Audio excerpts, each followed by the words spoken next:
When you need a friend, don't be afraid to ask me. When you need a shoulder, you can lean on me. When all hope is gone and you're losing faith, I'll be there to pray. I'll be there holding your hand. Hello, hello, hello. That was When You Need a Friend by B4M, which is a upcoming group. Check them out on YouTube. It is your boy Sipose Tusisangu again, and this time around I'm bringing to you Leadership Series. And this will be the first of about 4 or 5 posts. And I'm just going to share a bit about what I know in the field of leadership.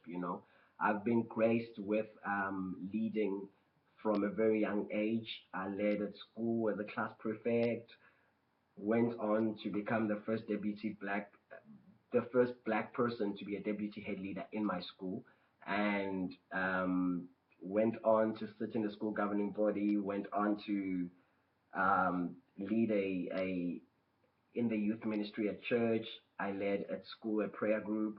I founded a few musical groups, and currently I'm the founder and president of GOD Unlimited, which is a program for teenagers and youth, uh, developing the future leaders and inspiring a generation which is purpose driven and um, is living according to Christ's standard of life and what God has purposed for us. So, looking at my journey, I do believe, Woodsy, young as I am, I do have 2 cents worth of experience to share on the subject of leadership, and that's what I will be doing in the next few weeks or few posts rather. Um, I want to talk today about the fact that I've heard people say leadership, being a leader being on top is cold. Leadership is cold. It's like it's winter on top. And I thought to myself, wow, that could almost be so far from the truth, or at least what makes it so cold for people. I mean, I've been blessed with a great family and super great friends, so I've got a very tight support system, and so I've not experienced that cold that people speak about. I know that leadership does require a long time, a lot, and sometimes could get lonely. But for me, I doubt that leadership is a lonely calling. I don't think when you call to leadership, you're called to being lonely. I believe that there are times of isolation, there are times of oneness, but you are part of the people. A leader is a leader based on his people. Moses, you cannot lead if you don't have Israel to lead. You are called into leadership because there's Israel, to lead. And your mandate is to deliver them.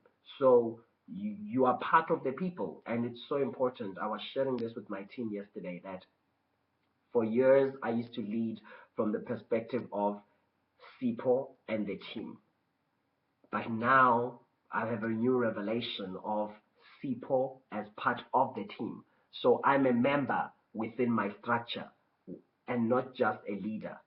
So I don't lead as a person who's there, I'm the boss. No, I'm here to serve you. I'm here to serve my team. I'm here to serve them and their purpose. And that is so powerful. That's one of the most powerful things that a leader can know and do. Remember that you are not the god of your team. You are part of the team. You are a member within the team. You are a member within the structure. If you're a church leader, you are a member in the church before you're a leader. Don't be a leader before the member. Be a member first and then be the leader. Be accessible.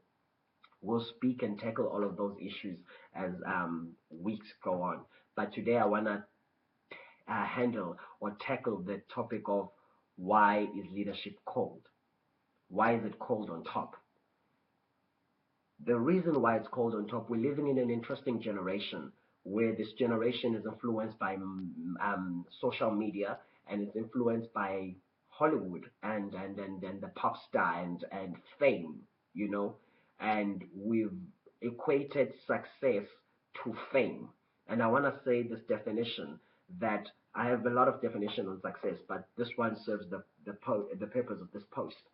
Success is Successful leadership is not, it's not um, defined by your status of fame, but rather by your fruitfulness. So you're not successful as a leader because you're famous. No, you are successful as a leader because you are fruitful wherever you are based. You could be leading 2 people, you could be leading 5 people, you could be leading 5,000 people. Wherever you are based, are you fruitful? Are you producing after your own kind? Are you producing leaders? You know, because I mean, for me, a leader that has a bunch of followers, whenever I meet leaders and I'm in leadership seminars and stuff like that, I always ask, where are other leaders? You know, if the person introduces his team and he's the main man, and then I look at the team and then it's a bunch of followers, I automatically conclude that you're a bad leader, because a good leader, what he does is he inspires leadership within his followers, where to a point where when you look at a good leader, you don't know who's who. A simple example, Jesus. When they were about to get Jesus at the garden, after he had prayed at the Garden of Gethsemane, and they wanted to arrest him, Judas had to identify him by kissing him, because of he looked just like the rest of the people he was with. He looked like Peter, he looked like John, he looked like the rest of the guys that you couldn't identify who's who. And the only way they could identify him was when Judas went and kissed him, and to show them that this is the guy you're looking for. So great leaders, they look like the rest. They might be called for a greater purpose to lead the people, but when you look at them, they produce leaders in within their team to a point where you don't know who's who, because they're all so qualified, they're all so great, they're all so powerful, they're all so effective that you don't know who's the one who's calling the shots. That's what great leaders do. And if you don't produce such kind of leaders, as a leader, you'll have a cold, you will see leadership as a cold office to be in. Another reason for this is because, let me tell you this, never allow people to create a celebrity out of you. Oh, I can never stress this enough. Never allow people to create a celebrity out of you. Because when people put you in a pedestal, automatically they're creating a platform, and you become the performer and they become the audience. And your job then is to entertain them. And leadership is not about entertaining them. Leadership is about leading them to a certain destination. It's not about you being in the in this level. Because the thing about that makes it the problem or the negative side about allowing people to make you a celebrity and putting you in the pedestal is that they start to see you as a god of some sort, where you they don't even think that you are human anymore. You cease to exist as a human to them. You are this being, and this allows, I mean, this creates an atmosphere, a state where they don't even imagine you going to the toilet. They don't even imagine you going through storms, crying, feeling, being affected by things that are happening in your life and to the people that you love and stuff like that. And being a leader doesn't mean you cease to be human. Leaders are still human beings. Leaders, we cry, we go through things, we are affected, we get hurt physically, we get hurt emotionally, we get hurt mentally, we go through all these things. Yes, we are spiritual beings, but I believe that there's a purpose that my spirit, God chose it to be placed in a physical man, in a human, in a flesh, in humanity, and not in an animal, because of there was a purpose that I needed to serve in humanity. I needed to serve in this generation. So I say to you that the reason why we have this problem of leadership being cold is because we've allowed people to place us in pedestals. We've allowed them to make celebrities out of us. And that makes us inaccessible For them, they put us there and then they regard us as that thing and then that person, and they can never relate to us. I want to pose the challenge to leaders, and this is based on my leadership qualities, and I've seen it work over the years that I've been a leader, and it continues to work, is that great leaders produce after their kind. Great leaders are people who are comfortable in themselves. I will say this because it's a process to get to a point of being comfortable with yourself. And it's a journey that we all undergo. And I'm not saying I'm there yet, but there are elements that I've gotten so far that I'm comfortable in being Siphose Sihlang. And that's so integral. It's such an integral and important part of being a leader. You cannot lead people until you're comfortable in your own skin. You need to be comfortable in who you are and what you are for you to affect people positively and lead them to a point of where they are also comfortable, you know. So when you are comfortable with who you are able to reach out and pull people from where they are to where you are.